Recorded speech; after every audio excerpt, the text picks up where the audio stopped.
चलिए आगे बात करते हैं एंड एक सवाल करते हैं। Question, this is earth and earth का सैटेलाइट है। तो सैटेलाइट को पहले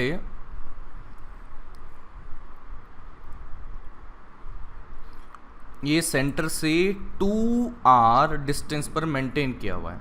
ठीक है, सैटेलाइट को यहाँ पर 2r डिस्टेंस पे मेंटेन किया हुआ है। तो पूछा है ये इसका जो सैटेलाइट का मास है वो स्मॉल m और इसका मास कैपिटल M, इसकी रेडियस कैपिटल R ले ही लेना है ना, जो कन्वेंशनली जो अपन करते आ रहे हैं ये कैपिटल R ले ही लेना।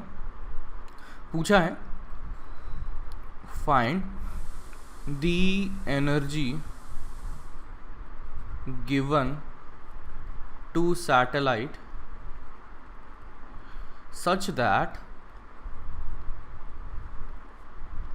that it revolves with an orbit of radius 4r। ठीक है, शुरू हो जाओ।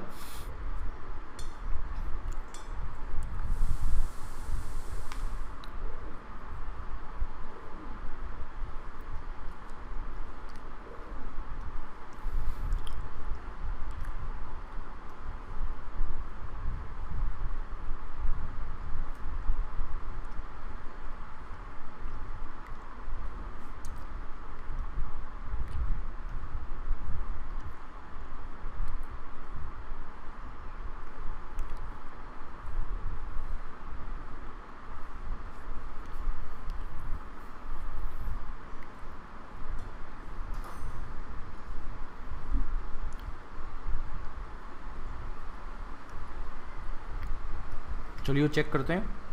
तो देखो यार, एनर्जी गिवन की बात कर रहा है। एनर्जी में कौन कौन से होते हैं? तो काइनेटिक एनर्जी होती है, पोटेंशियल एनर्जी होती है।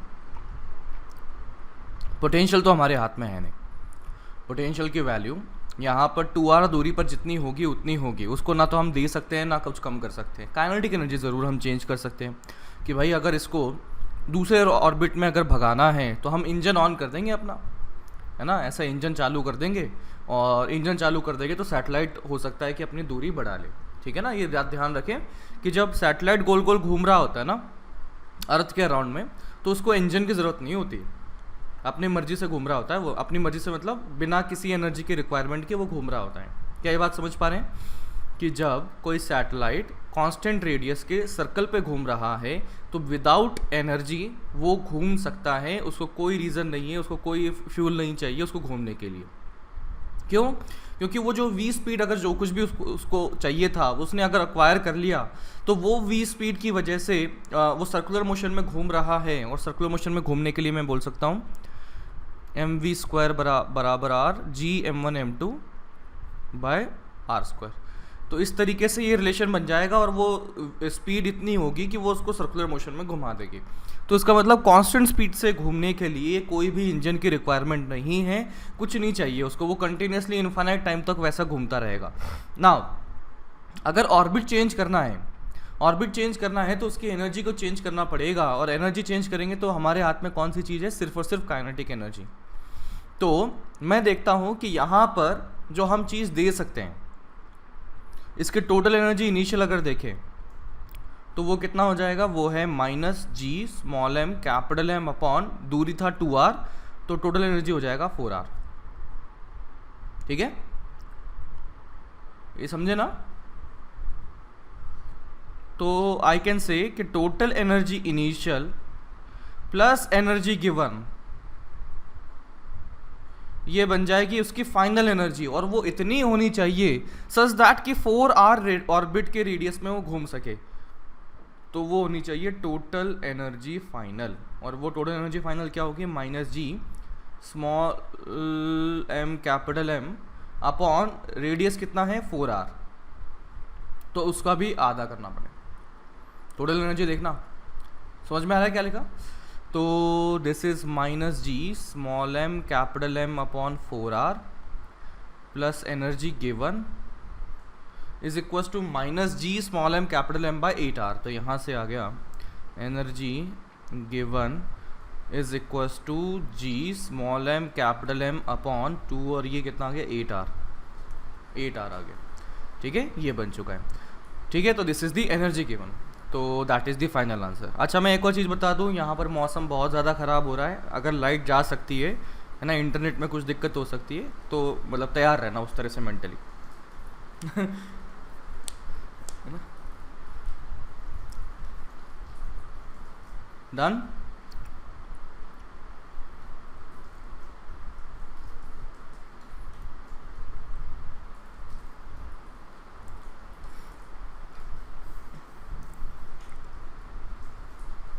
कौन सा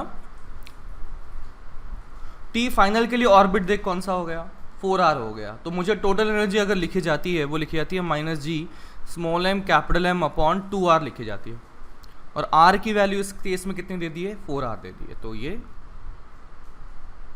4R।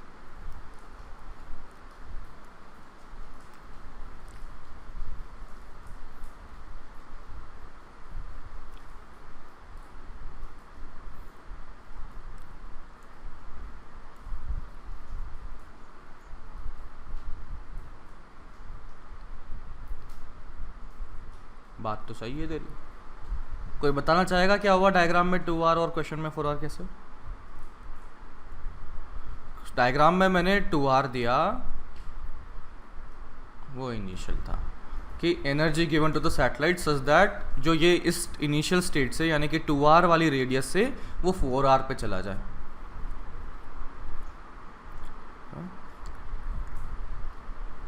Such that it revolve, it changes कर देता है ना, मैं कर देता हूँ, रुक, नहीं तो बाद में फिर दिक्कत आएगी। It changes its radius of revolution, its radius of revolution, यहाँ कर देना, जिसको डाउट है ना कर देना। Find the energy of the satellite such that it changes its radius of revolution from 2R to 4R।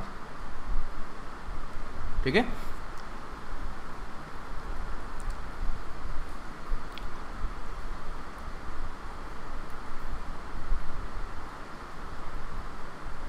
Done. अरे यार, अब तो हो गया होगा।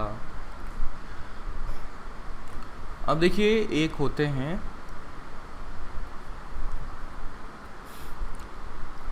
अभी तक हमने जो सैटेलाइट्स वगैरह देखे थे उसमें ये देखा था कि जो प्लैनेट का मास है बहुत बहुत ज़्यादा है as compare to the satellite. ठीक है, अब दूसरी सिचुएशन हम देख रहे हैं जिसे हम जानते हैं बाइनरी स्टार सिस्टम के नाम से। अब ये क्या चीज़ है, इसमें देखना कि दो ऑब्जेक्ट्स हैं, दो मासेस हैं और दोनों का मास कंपेरेबल है। तो लेट्स से ये मैंने ले लिया, एक पॉइंट मास की तरह ही दिखा रहा हूँ, ये मैंने बोल दिया m1 और ये मैंने कह दिया m2। देखा गया कि ये दोनों मासेस कंपेरेबल हैं और अगर रिवॉल्व होंगे तो इस बार क्या हो जाएगा, दोनों मूव करते हुए पाए जाएंगे। अभी तक क्या हो रहा था कि मास ऑफ प्लैनेट बहुत बहुत बहुत ज़्यादा था एज़ कम्पेयर टू सैटेलाइट। तो सैटेलाइट को तो हम बोल सकते थे कि सर्कुलर पाथ में घूम रहा है और जो अपना प्लैनेट है उसको स्टेशनरी मान लिया था। ठीक है, लेकिन उसी जगह पर अगर ऐसा ले लिया कि यार सैटेलाइट का जो मास था यानी कि दूसरा पार्टिकल जो घूम रहा था उसका मास भी बहुत बहुत ज़्यादा ले लिया, तो मैं ये कह सकता हूँ कि मास अगर ज़्यादा ले लिया तो दोनों जो हैं अपने फोर्सेस की वजह से इन्फ्लुएंस होंगे और दोनों घूमना शुरू करेंगे। इस बात को सुन के आपको याद आएगी किसकी, एटम की। एटम में रिड्यूस मास का फंडा यूज़ किया था मैंने, याद आ रहा है क्या? उसमें क्या किया था कि बोर भाई साहब ने तो अज्यूम किया था कि एटम का न्यूक्लियस होता है स्टेशनरी और इलेक्ट्रॉन घूम रहा होता है, और वो अजम्पशन बिल्कुल सही भी था। क्यों? क्योंकि मास ऑफ इलेक्ट्रॉन बहुत छोटा होता है as compare to the mass of nucleus. लेकिन अभी हमने ऐसा मास सिस्टम ले लिया, जैसे हमने पॉजिट्रॉन इलेक्ट्रॉन ले लिया या हमने म्यूऑन प्रोटॉन ले लिया, इस तरह से कुछ ले लिया, तो मासेस कंपेरेबल जब हो जाते हैं तो हमारा वो दोनों रिवॉल्व करना शुरू कर जाते हैं। याद आया क्या? तो चलिए, यही फंडा यहाँ पर भी है। तो मैं देखता हूँ कि यार इसकी ये कुछ v1 स्पीड से घूमा और ये v2 स्पीड से घूमा और ये इस तरीके से घूमेंगे और ये इस तरीके से घूमेंगे, कि इनके बीच में सेंटर ऑफ मास के अबाउट ये रिवॉल्व करें, सेंटर ऑफ मास के अबाउट ये रिवॉल्व करें। मैं मान लेता हूँ ये दूरी R2 है और इस दूरी को हम लिख लेते हैं R1। तो बच्चा R1 और R2 में क्या संबंध होगा?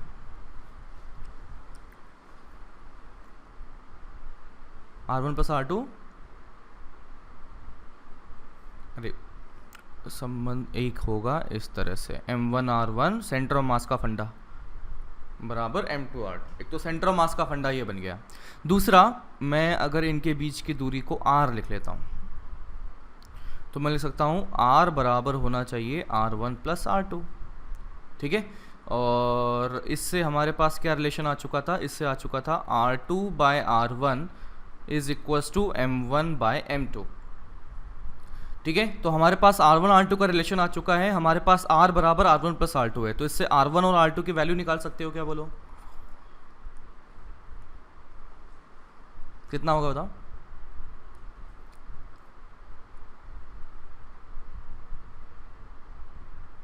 R1 की वैल्यू, R1 की वैल्यू M2 के प्रोपोर्शन में है।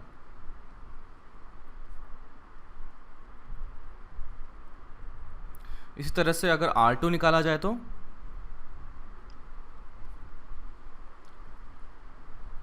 इंटू R, तो मेरे पास R बन चुके हैं। तो मैं क्या करता हूँ, फोर्स इक्वेशन लिखता हूँ। किस पर? इस M1 मास पर। तो क्या लिखा जाएगा? फोर्स ऑफ अट्रैक्शन, वो तो होगा ग्रेविटेशन, यानी कि G M1 M2 upon R square should be equals to इसका MV स्क्वायर बाय R। तो यहाँ देखना M1 V1 square by R1, क्योंकि R1 रेडियस का सर्कल घूम रहा होगा, ठीक है। तो ये कितना बना? ये आ गया G M2, M1 से M1 गया और साथ में आ चुका है ऊपर में R1 upon R square is equals to what? V1 square. And R1 को भी पुट कर देते हैं, तो ये आ गया G M2 और R1 है, ये है R1 कितना है? M2 upon M2 R upon M1 plus M2 का whole square is equals to what? V1, ठीक है। तो ये कितना आ गया? V1 स्क्वायर आ गया। तो यहाँ से V1 square V1 is equals to root over G M2 square upon M1 plus M2 का होल स्क्वायर इनटू नीचे में R स्क्वायर भी था, नीचे में R स्क्वायर था। कुछ गड़बड़ हो रही है ना? ऊपर M2 का स्क्वायर है, यहाँ नहीं है, ठीक है। इस तरह से बन चुका है। तो V1 की वैल्यू हमारे पास इतनी बन गई, V1 की वैल्यू हमारे पास इतनी बन गई। देखो हमारे पास ये जो फोर्स लिखा था वो क्या लिखा था? फोर्स ऑफ ग्रेविटेशन, जो बन चुका है G M1 M2 बाय दूरी का स्क्वायर, यानी कि R square.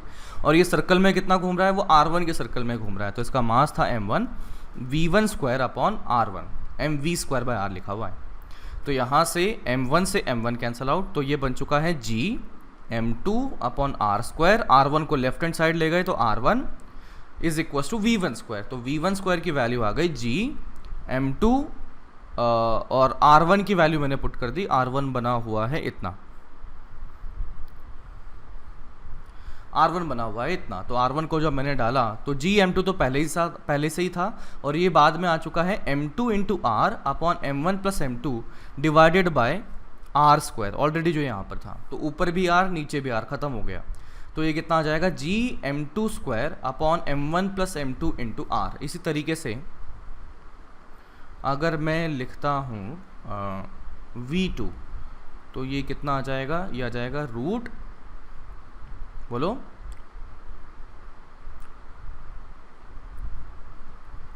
M1 square M1 plus M2 into R, M1 plus M2 into R। अगर मैं इस सिस्टम की पोटेंशियल एनर्जी लिखता हूँ तो क्या लिखी जाएगी? Minus G M1 m2 by r, क्योंकि दूरी तो हमेशा r बनी हुई है ना। अगर मैं काइनेटिक एनर्जी लिखता हूँ तो काइनेटिक एनर्जी लिख सकते हैं, वो आ चुका है half m1v1 square half m2v2 square, half m1v1 square half m2v2 square. तो यहाँ से आया हाफ m1, v1 स्क्वायर को यहाँ से डाल देते हैं तो कितना आ गया, ये आ गया g स्क्वायर कर दिया इसका, तो ये m2 square upon m1 plus m2 into r plus half m2 into G m1 square upon m1 plus m2 divided by r। तो यहाँ पर जो चीज़ें कॉमन आ रही है कॉमन ले लेते हैं। तो नीचे को देखो 2 है, m1 प्लस m2 है और यहाँ पर r है नीचे में और g ऊपर है, तो ये आ चुका है g upon 2 m1 plus m2 into r। ठीक है, ऊपर देखना यहाँ पर है m1 m2 स्क्वायर और यहाँ पर कितना है m2 m1 स्क्वायर, तो मैं m1 m2 कॉमन ले सकता हूँ, तो इधर आ जाएगा m1 प्लस m2। तो यहाँ से बना ये g m1 plus m2 m1 plus m2 ख़त्म, तो ये आ जाएगा m1 m2 बाय 2r। ठीक है, पोटेंशियल एनर्जी कितना बना हुआ था, वो बना हुआ था minus G m1 m2 by r। Kinetic energy आ चुका है जी m1 m2 बाय 2r। तो यहाँ से टोटल एनर्जी अगर लिखें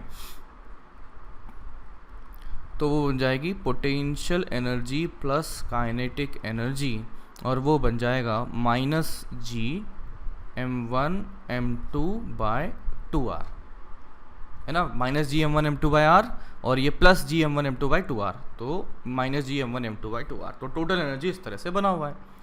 ठीक है, अब यहाँ पर रिड्यूस मास का फंडा अगर लगाएं तो आप इसको देख सकते हो, ये जो वैल्यू अगर आ जाएगी काइनेटिक एनर्जी की वैल्यू अगर जो आ जाएगी वो आ जाएगी half mu R square into omega square.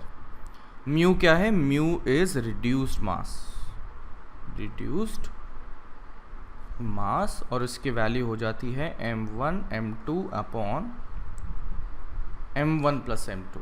Reduce mass में बन जाएगा m1 m2 upon m1 plus m2। तो ये क्या हो गया, r हो गया, और ये क्या आ गया, इसका ओमेगा आ गया। ओमेगा मतलब कितने ओमेगा से ये दोनों घूम रहे हैं। ओमेगा की वैल्यू दोनों के लिए सेम होगी कि अलग अलग होगी, सेम होगी। वो हमेशा क्या होंगे, हमेशा क्या होंगे, इसे डायमेट्रिकली ऑपोजिट में बनने वाले हैं। ठीक है, और यहाँ से मैं लिख सकता हूँ कि जो ओमेगा होगा उसको लिख सकते हैं v1 बाय r1 या लिख सकते हैं उसको v2 बाय r2।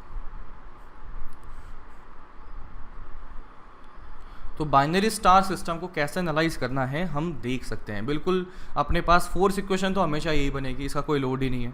ठीक है, बाकी इसकी इसी फंडे के बेसिस पर हम स्पीड निकाल लेंगे, इसी फंडे के बेसिस पर हम निकाल लेंगे कि दोनों की स्पीड है v1 और v2, और साथ ही साथ हम ये भी देख लेंगे कि जो पोटेंशियल एनर्जी बनता है वो तो हमेशा लिखा जाएगा minus G m1 m2 upon उनके बीच की दूरी, और दूरी कितना था, स्मॉल r था, तो minus G m1 m2 upon small r। तो इस तरीके से हम बाइनरी स्टार सिस्टम को एनालाइज कर सकते हैं। बोलो कोई डाउट है क्या, नोट कर लो।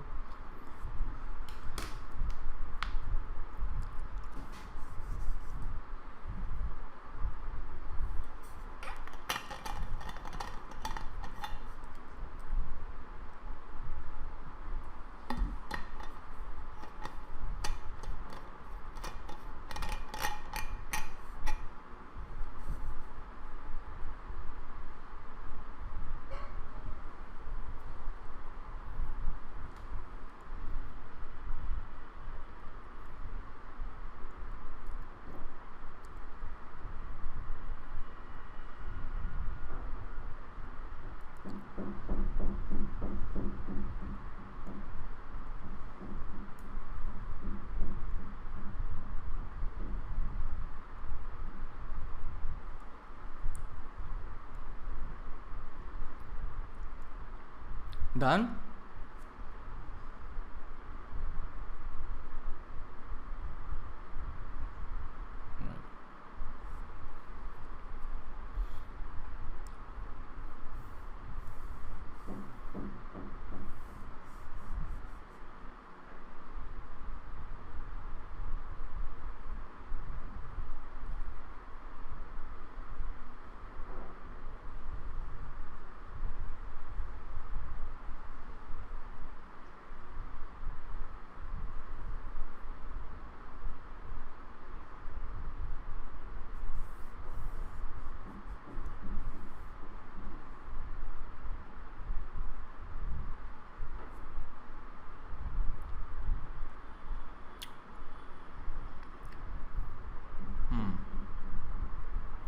नेक्स्ट इज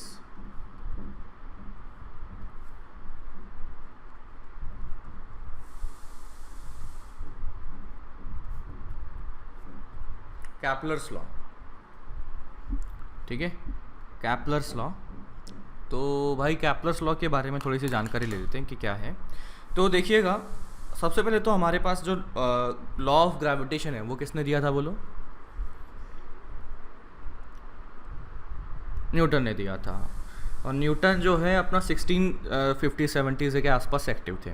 तो उससे पहले हमारे पास थे कैपलर भाई साहब।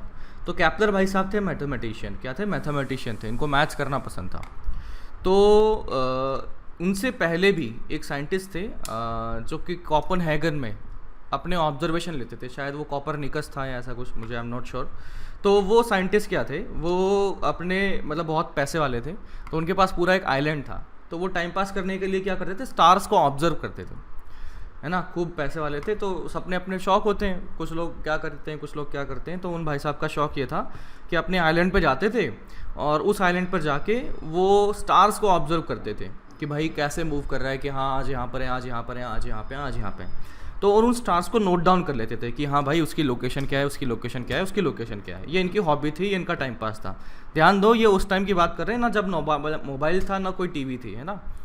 तो इसी तरह से टाइम पास करते थे लोग। तो भाई अब वो टाइम पास कर रहे थे, उन्होंने डेटा लिख लिया। सारे स्टार्स का जो मोशन हो रहा है, अपने प्लैनेट्स का मोशन हो रहा है, उनका वो डेटा लिख लिया कि कहाँ पर है, कहाँ पर है, कहाँ पर है। लेकिन he was not a mathematician. तो वो डेटा को वो कंक्लूड नहीं कर पाए, है ना। उससे क्या निष्कर्ष नहीं निकाल पाए, उससे कोई कंक्लूजन नहीं निकाल पाए कि यार इस डेटा का मतलब क्या है। ठीक है। और आपने सुना होगा डेटा साइंटिस्ट, ऐसे एक कुछ होता है अभी आजकल काफ़ी चल रहा है, मतलब कोई जॉब प्रोफाइल होती है डेटा साइंटिस्ट। सुना है क्या? नहीं सुना है तो देखो, जब फेसबुक में जाते हो ना तो वहाँ पर कुछ होते हैं लोग डेटा साइंटिस्ट वगैरह से, फेसबुक गूगल वगैरह में जो सॉफ्टवेयर की कंपनीज हैं। तो अब देखो क्या है, जैसे तुम मोबाइल फ़ोन यूज़ कर रहे हो, तो मोबाइल फ़ोन यूज़ कर रहे हो तो कई तरह का डेटा यूज़ कर रहे हो, मतलब जनरेट कर रहे हो। डेटा जनरेट कर रहे हो मतलब तुमने हाँ किस पे क्लिक किया, तुम कितनी देर पर किस वेबसाइट पर थे, और तुमने किस पेज पे लाइक किया, किस पे डिसलाइक किया, किस पे कमेंट किया। तो ये सभी डेटा एक जनरेट हो रहा है। अब ये डेटा जनरेट ज़रूर हो रहा है, लेकिन उसका जब तक कोई कंक्लूजन नहीं निकलेगा तब तक वो वेस्ट ही है। मतलब ये डेटा जनरेट हो गया यूज़र के बारे में कि यूज़र का बिहेवियर क्या है, यूज़र किस टाइप के पेज लाइक करता है, यूज़र किस फोटो को लाइक कर रहा है, यूज़र किस फोटो को लाइक नहीं कर रहा है। अच्छा, जिसको लाइक कर रहा है तो वो वापस उसके सामने प्रेजेंट करना है। तो ये पता तभी लग पाएगा ना सिस्टम को, जब सिस्टम को ये पता हो कि भाई यूज़र जो यूज़ कर रहा है, जो डेटा उसने जनरेट किया उसमें से निकला क्या है, उसके से निष्कर्ष क्या निकला। क्या मैं समझ पा रहा हूँ, क्या मैं समझा पा रहा हूँ, क्या तुम समझ पा रहे हो इस बात को कि भाई, है ना। तो डेटा साइंटिस्ट का काम ये होता है, जो डेटा हम जनरेट कर रहे हैं, जो हम और आप जो यूज़र हैं वो जो जनरेट कर रहे हैं, उसमें से कुछ कंक्लूजन्स ड्रॉ करें और उस कंक्लूजन्स की मदद से वहाँ पर हमारे लिए और बेटर फीचर्स वो जनरेट करे। तो डेटा साइंटिस्ट का काम ये होता है। तो अब देखो, अपने कैपलर जो हैं वो भी एक्चुअली डेटा साइंटिस्ट का ही काम उन्होंने किया कि उनसे पहले जो साइंटिस्ट थे, जो ऑब्जर्वेशन लेके रख गए अपनी डायरी, उस डायरी में उन्होंने डेटा देखा कि वो कैसे गोल गोल घूम रहे हैं, वो जो अपने सैटेलाइट्स हैं, अपने जो भी प्लैनेट्स हैं, वो कैसे चक्कर काट रहे हैं। तो उस डेटा को देखने के बाद में, एनालिसिस करने के बाद में, उन्होंने कुछ लॉज प्रोवाइड किए। उन्होंने ये नहीं बताया कि ऐसा क्यों हो रहा है, उन्होंने ये नहीं बताया ऐसा क्यों हो रहा है, उन्होंने तो बस ये बताया कि यार इस डेटा से ये मतलब निकलता है। और उन मतलब के बारे में हम देखेंगे। तो कैपलर भाई साहब ने हमें 3 लॉ दिए उस डेटा के एनालिसिस के बारे में। तो सबसे पहले तो उन्होंने ये दिया कि कोई भी स्टार के सराउंडिंग में अगर प्लैनेट मूव करता है, फॉर एग्जांपल अपने ही बात कर लें तो सन के सराउंडिंग में जब अर्थ मूव करती है तो वो सर्कुलर पाथ में मूव नहीं करती, वो क्या करती है, इलिप्टिकल पाथ में मूव करती है। अब ये से ही मैंने ये बोला तो आपको इलिप्स के बारे में थोड़ी सी जानकारी चाहिए होगी। तो इलिप्स के बारे में जानकारी है क्या अपने को? नहीं है। तो चलिए थोड़ा सा कैपलर्स लॉ शुरू करने से पहले मैं इलिप्स के बारे में आपको बता देता हूँ ताकि कैपलर्स लॉ समझने में दिक्कत ना हो। तो इलिप्स दिखने में ऐसा कुछ होता है, अंडे जैसा। ठीक है। तो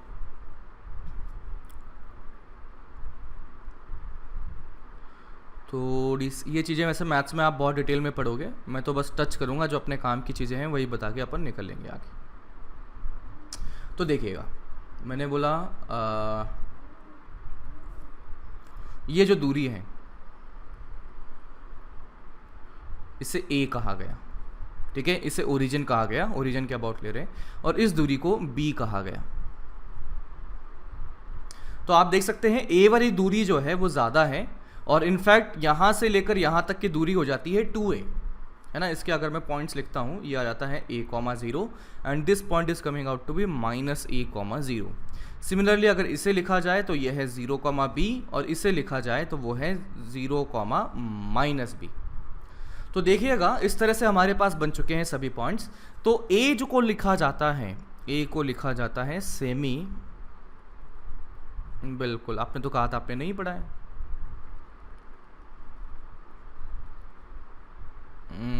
अभी गलत पढ़ा देता तो पकड़ लेते ना।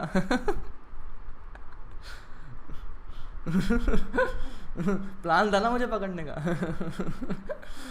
तो देखो ये है a,0, ये है -a,0, है ना, 0,b एंड 0,-b। तो a को कहा जाता है जो ये वाला पॉइंट है, यानी कि ये जो बड़े वाले एक्सिस का आधा पार्ट, बड़े वाले एक्सिस को देखें तो ये यहाँ से लेकर यहाँ तक है, और इसके बीच का जो आधा पार्ट है उसे कहा जाता है सेमी मेजर एक्सिस, और छोटे वाले एक्सिस का आधा पार्ट को कहा जाता है सेमी माइनर एक्सिस, ठीक है ना।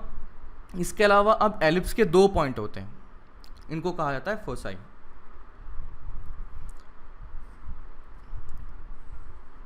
एंड इनके कोऑर्डिनेट जो लिखे जाते हैं वो लिखे जाते हैं AE,0, और ये लिखा जाता है -AE,0, ठीक है, AE,0 और -AE,0। E को कहा जाता है एक्सेंट्रिसिटी,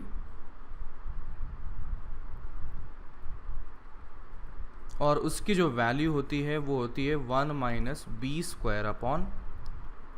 फिर से बता देता हूँ, E is equals to √1 - b²/a², ठीक है। तो जैसे ही हमें अगर b दे दिया जाए, a दे दिया जाए एलिप्स के बारे में, तो हम e की वैल्यू निकाल सकते हैं इसकी मदद से, और अगर e आ गया तो मैं देख सकता हूँ कि यहाँ पर इस पॉइंट के कोऑर्डिनेट्स होंगे -AE,0 और ये होंगे +AE,0, ठीक है। तो ये सभी कोऑर्डिनेट्स हमें पता होने चाहिए। मैं एलिप्स को एक बार और ड्रॉ करता हूँ ताकि जो डिस्टेंसेस हम देखना चाहते हैं वो समझ में आ जाए।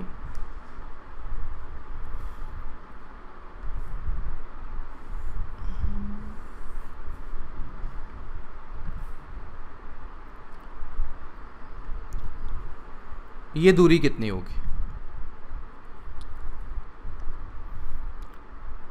बिल्कुल, ये राइट हैंड साइड वाला तो ये तो a बनेगा, और इधर वाला AE बनेगा, तो ये बन जाएगा AE + A, यानी कि A1 + E। बताइए ये दूरी कितनी होगी? A तो टोटल था और ये दूरी थी AE, तो ये बन जाएगा A1 - E, A1 - E। अब देखना कैप्लस लॉ के जो भी हम कैलकुलेशंस देखेंगे उसमें एक फंडा बार बार यूज होगा, और वो है एंगुलर मोमेंटम कंजर्वेशन। तो इस बात को समझने के लिए कैप्लस लॉ के पास आते हैं। तो देखिएगा कि कैप्लस लॉ ये कहता है सबसे पहले कि जो स्टार होता है वो कहाँ पर सिचुएटेड होता है। हमारे पास 2 फोसाई होते हैं, कहाँ पर होता है, एक तो ये और एक ये। तो वो उसने कहा जैसे अपना सोलर सिस्टम ही ले लें, तो हमारा जो सन है that is situated at one of the foci. जैसे मान लीजिए अगर सन यहाँ है तो यहाँ फिक्स हो चुका है, सेंटर पर नहीं होता सन, सन कहाँ होता है, फोसाई पर होता है। फिर अपना जो अर्थ है वो क्या करता है, इलिप्टिकल पाथ में इसके अराउंड चक्कर मार रहा है, ठीक है। ये किसने कहा था, ये कहा था कैप्लर ने। किस बेसिस पर, जो ऑब्जर्वेशन उनके पास आए थे उसके मैथमेटिकल एनालिसिस के बाद में इन्होंने कंक्लूड किया कि जो प्लैनेटरी मोशन होता है वो इलिप्टिकल पाथ होता है, और जो स्टार है वो फोसाई पर बैठा हुआ होता है, ठीक है। तो इसको नोट कर लीजिए, फिर कैप्लर का फर्स्ट लॉ लिखते हैं। ये नोट कर लिया?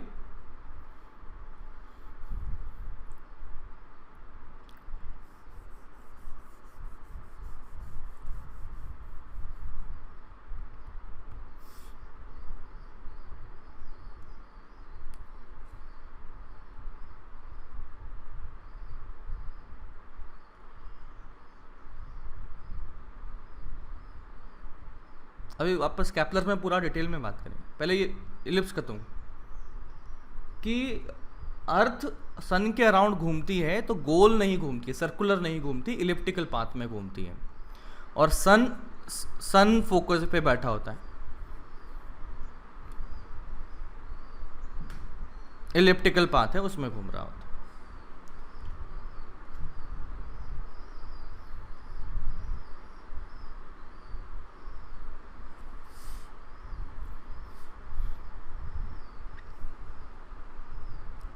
डन, चलिए इसको भी ड्रॉ कर लो।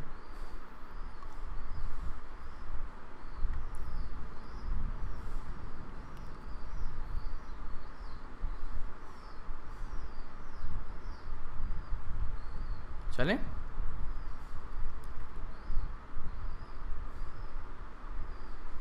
ओके नेक्स्ट अब आते हैं Kepler's first law. Kepler's law में फर्स्ट है हमारे पास, लिखिए, इसमें लिखिए कि all the planets move in elliptical path, all the planets move in elliptical path around the sun, all the planets move in elliptical path around the sun with sun at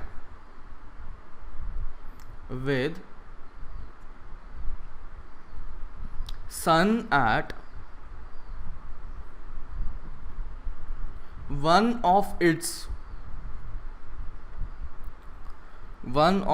foci,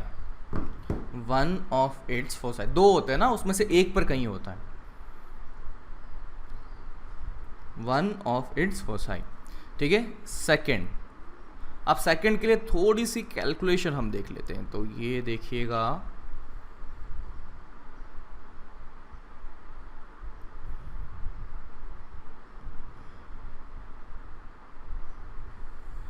ellipse के axis के अंदर में सन कहाँ बैठा होगा, foci पर बैठा होगा, मैंने मान लिया यहाँ पर है सन,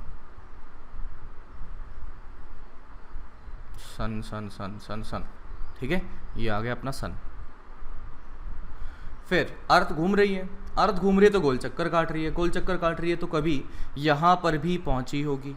मैंने मान लिया कि यहाँ पर इस अर्थ की जो दूरी है उसे कह दिया v2, और जब स्पीड है, इसे जो मैंने कह दिया वो है v1, और स्पीड ही तो बोला ना इस बार यार, और ये जो दूरी है वो कितनी हो गई बोलो,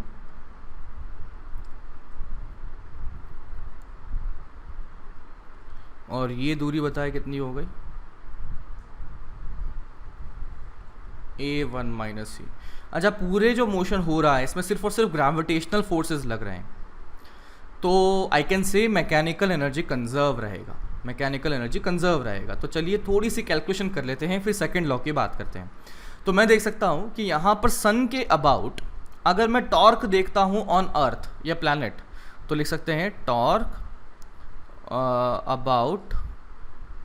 अबाउट सन, कितना लिखा जाएगा, 0 लिखा जाएगा। क्यों? क्योंकि इस पॉइंट के से ही पास कर रहे हैं सारे फोर्सेस, समझे क्या? इसका प्लैनेट पर जो फोर्स लगा वो ऐसा लगा, और ये वाला फोर्स सन से ही पास होता हुआ दिख रहा है, that is why torque will be 0। Central force है ये, बोलो। तो टॉर्क अगर 0 है तो इसका मतलब torque about sun for planet की बात कर रहा हूँ ना, प्लैनेट की बात कर रहा हूँ। तो प्लैनेट के लिए टॉर्क अबाउट सन 0 आ गया, तो मैं लिख सकता हूँ एंगुलर मोमेंटम कंजर्वेशन होगा। किसके अबाउट होगा? अबाउट सन होगा। तो बताइए क्या रिलेशन लिखूं v1 और v2 में?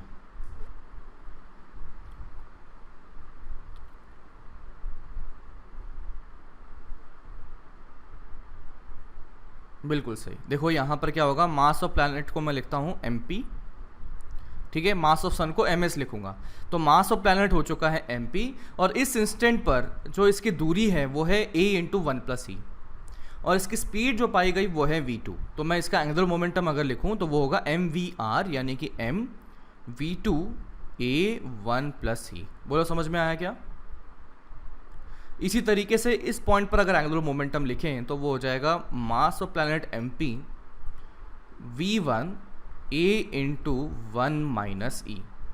ये एक रिलेशन हमारे पास बन चुका है। दूसरा, एनर्जी का रिलेशन, एनर्जी कंजर्वेशन। तो आई कैन से दैट इस दूरी पर बताइए पोटेंशियल एनर्जी क्या लिखा जाएगा, इतनी दूरी पर minus G mass of planet mass of sun upon दूरी, यानी कि a into one plus e, plus kinetic energy कितना होगा, half mass of planet into v2 का square should be equals to minus G mass of planet mass of sun upon क्या लिखूं, a1 minus ई, क्योंकि इस पॉइंट की बात कर रहे हैं अब, प्लस काइनेटिक एनर्जी, तो वो हो जाएगा half mass of planet into v2 का v1 का स्क्वायर, v1 का स्क्वायर। वेरिएबल्स दो, इक्वेशंस दो, कौन है, v1 और v2, v1 और v2, दोनों इक्वेशंस को सॉल्व करो और बताओ v1 v2 कितना आ रहा है।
बोलो,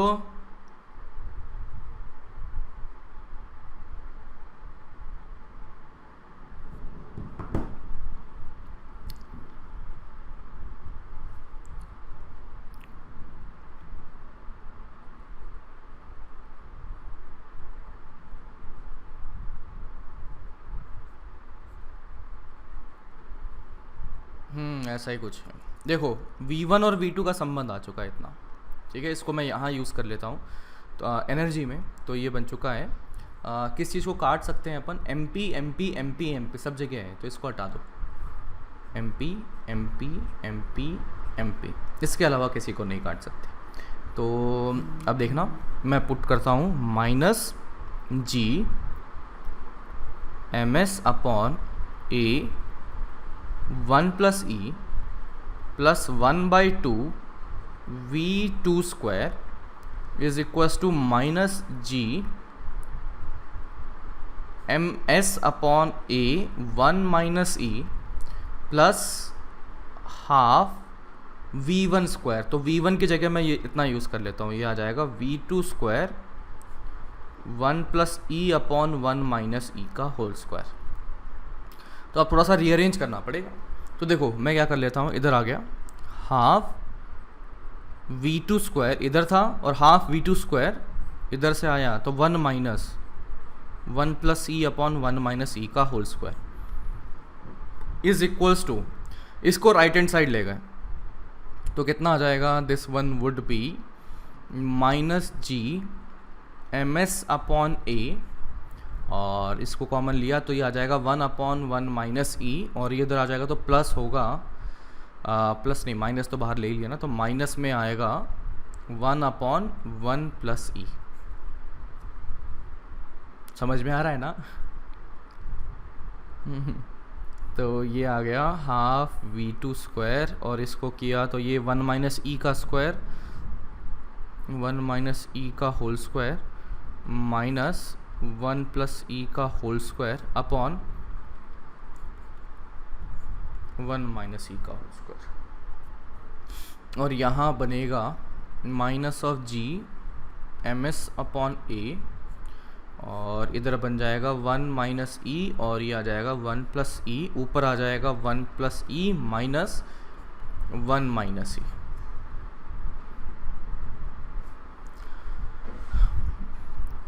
हाफ v2 स्क्वायर, इसको खोल लेते हैं तो कितना आ जाएगा, 1 स्क्वायर और वो तो ख़त्म हो जाएंगे, ये कितना आ रहा है, ये 4e आ जाएगा, मतलब दोनों मिला के 4 है ना, और माइनस के साथ में minus 4e upon 1 minus E का whole square minus G M S upon A, 1 plus E, और यहाँ पर 2e बन जाएगा अपॉन 1 प्लस 2e हो गया ना, ये माइनस तो देखो 1, हाँ तो अब काटा पीटी कर लेते, देखो यहाँ पर 1 माइनस ई और ये गया, इससे ये माइनस से माइनस गया, और इससे ये ट्वाइस गया, 2 से ये गया, तो ये यहाँ से v2 square is equals to 1 minus E उधर जाएगा तो G M S upon A, और ये आ जाएगा 1 माइनस ई अपॉन 1 प्लस ई,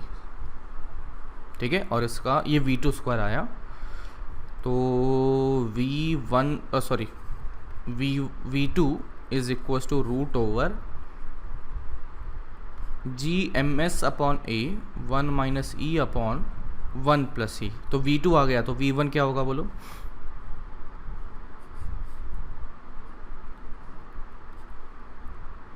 बिल्कुल 1 माइनस, है ना। आई होप, मुझे लगता नहीं है इसमें कोई डाउट होगा, मैथ से सिंपल है क्या, इसमें कोई डाउट, अपना मैथ फिजिक्स यहीं ख़त्म हो गया, ये रही इक्वेशन 1, ये रही इक्वेशन 2, इस दोनों में फिजिक्स ख़त्म हो गया, उसके बाद तो मैथ्स। बोलो डन। तो ये यहाँ से v1 v2 हमारे पास, हाँ लिखो लिखो,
डन।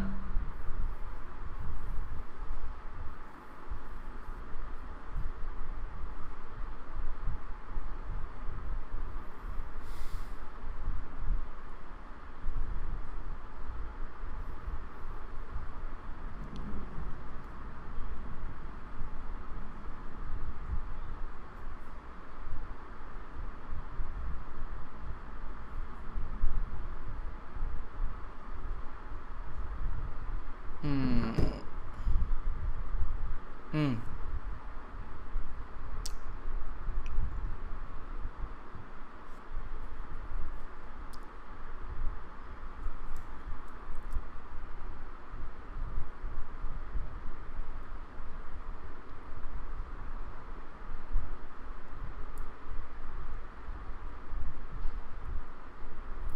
V1 V2 में कौन ज़्यादा आया? V1 ज़्यादा आ गया, V2 कम आ गया। तो चलिए मैं अगर ड्रॉ करता हूँ,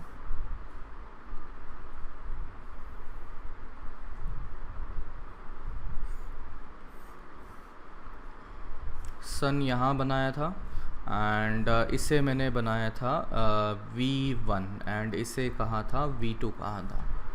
तो चलिए सोचते हैं कि यार यहाँ पर हो क्या रहा है, मतलब ये जो V1 है, ये जो V2 है, इसका ज़्यादा या कम होने का मतलब क्या है। तो हमें देखो सबसे पहले फंडा तो ये है कि एनर्जी भी कंजर्व रहेगी और इसका एंगुलर मोमेंटम भी कंजर्व रहेगा।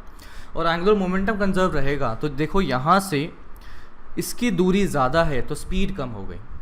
दूसरी सिचुएशन, V1 की इस पॉइंट से जो सन से दूरी कम है तो यहाँ पर स्पीड ज़्यादा हो गई।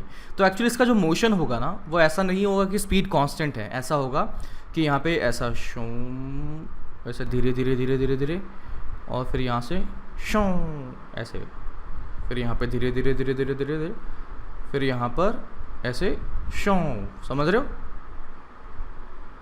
समझ रहे हो ना?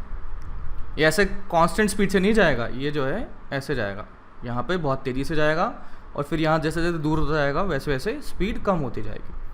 तो ये V1 और V2 का फंडा हमें इस बात से पता लग जाएगा।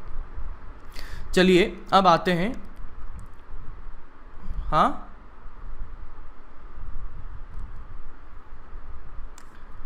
अरे कुछ जोक मार रहा है तो मार दे, बोल, हंस लेंगे हम, कोशिश कर लेंगे हंसने। बता। अच्छा मिशन मंगल, नहीं यार वो नहीं देखा मैंने।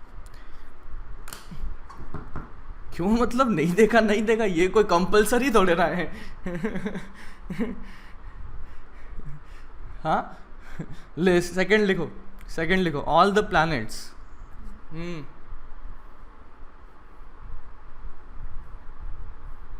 स्वप्निल देख उसको।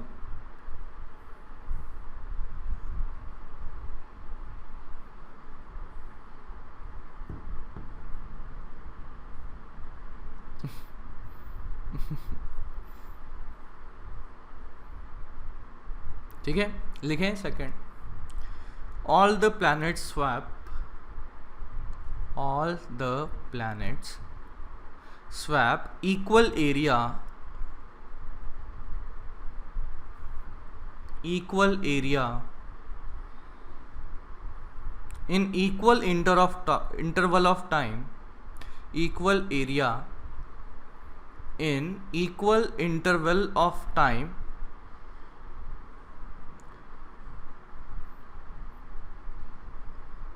equal interval of time, or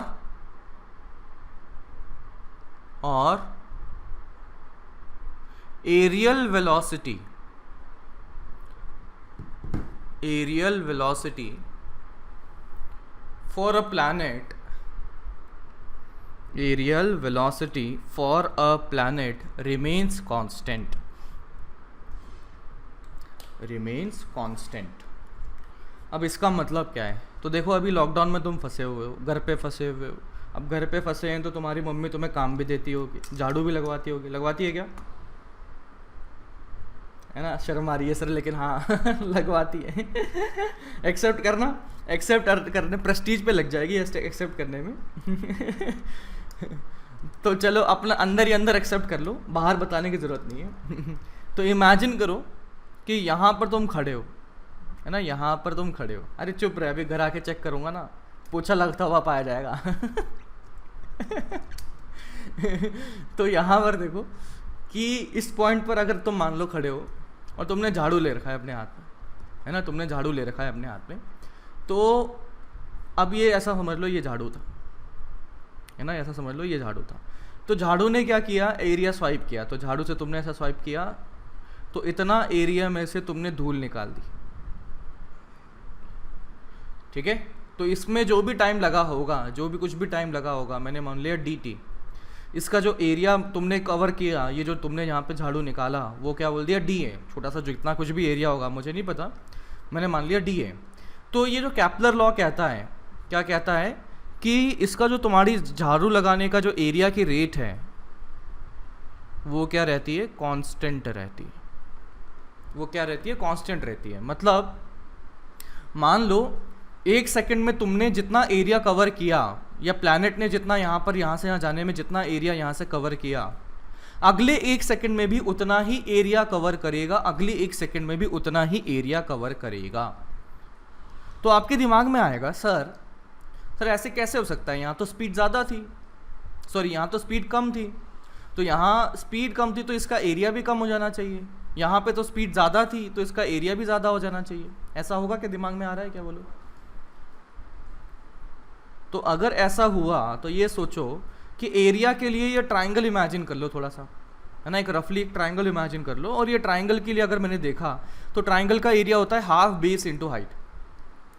तो स्पीड ज़्यादा तो ये वाला बेस लंबा हो जाएगा, लेकिन बेचारे की हाइट भी तो कम है। यहां पर स्पीड कम है तो ये बेस छोटा हो जाएगा, लेकिन बेचारे की हाइट भी तो ज़्यादा है।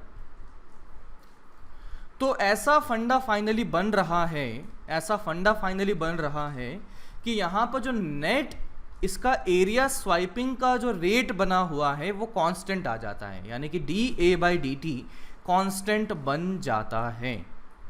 समझे क्या?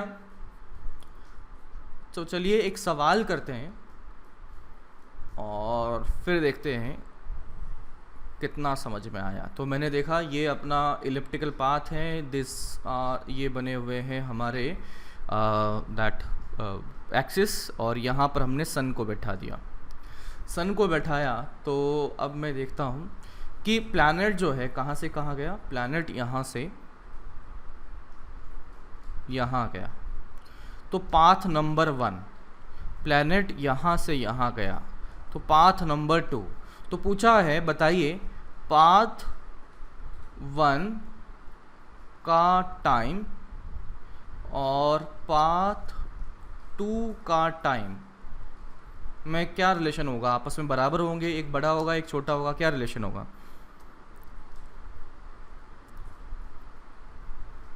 अरे तो बताना भाई, अरे तो रिलेशनशिप बताना भाई, ये तो सवाल पूछा है मैंने। मतलब क्या क्या खा के आते हो भाई सुबह सुबह तुम लोग की, मतलब कुछ नहीं खाया तो खा के आना कल से। रीज़न पहले के लिए एरिया ज़्यादा है, देख सकते हो। अगर मैं 1 के लिए देखता हूँ तो ये यहाँ से यहाँ तक गया, तो इसका जो झाड़ू इसने मारा वो कहाँ से कहाँ तक मारा, इसने ऐसा मारा। तो मैंने मान लिया कि इसका जो एरिया था वो A1 था और टाइम T1 था। इसी तरीके से जब 2 नंबर की बात करता हूँ तो 2 नंबर के लिए देखिएगा एरिया कौन सा स्वाइप हुआ, ये वाला एरिया स्वाइप हुआ, इसको मैंने मान लिया A2। तो मैं ये कह सकता हूँ कि भाई सेकंड लॉ कहता है एरियल वेलोसिटी रिमेन्स कांस्टेंट, तो मैं कह सकता हूँ कि A1/T1 एरियल वेलोसिटी बन चुकी है इस वाले पाथ के लिए, is equals to A2/T2 areal velocity बन चुकी है इस वाले पाथ के लिए। बोलो समझे क्या? तो यहाँ से देख सकते हो कि एरिया A1 A2 में कौन बड़ा, A1 बड़ा है A2 से, हेंस इसीलिए हम कह सकते हैं T1 बड़ा होगा T2 से। Got it? तो इसका मतलब पाथ 1 का जो टाइम होगा वो ज़्यादा होगा पाथ 2 के टाइम से। चलिए आगे बढ़ते, कर लिया नोट?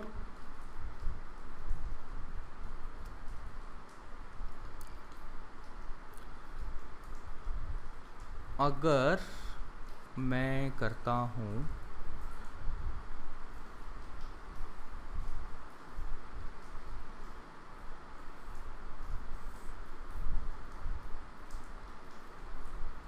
ये यहाँ सन बैठा है, अर्थ ऐसे घूम के चलेगा, ये पाथ 1 बोल दिया, ये ऐसे चलेगा, ये पाथ 2 बोल दिया। तो बताओ मैं लिख सकता हूँ पाथ 1 का टाइम और पाथ 2 के टाइम में क्या संबंध है? पाथ 1 बड़ा होगा, once again the reason is ये एरिया का फंडा। तो मैंने देखा पाथ 1 के लिए जो झाड़ू लगाया वो हमें कहाँ से कहाँ लगाना पड़ा, इतना लगाना पड़ा, और पाथ 2 के लिए अगर देखें तो पाथ 2 के लिए देखो कहाँ से कहाँ ऐसे लगा हुआ है झाड़ू। समझ रहे हो ना मैं झाड़ू कैसे लगाने की कोशिश कर रहा हूँ? तो इस तरह से समझ में आ गया कि एरिया 1 का ज़्यादा तो उसमें टाइम भी ज़्यादा लगेगा। क्यों? क्योंकि एरियल वेलोसिटी कांस्टेंट होती है, तो पाथ 1 का टाइम ज़्यादा आ जाएगा। चलिए नोट कर लिया।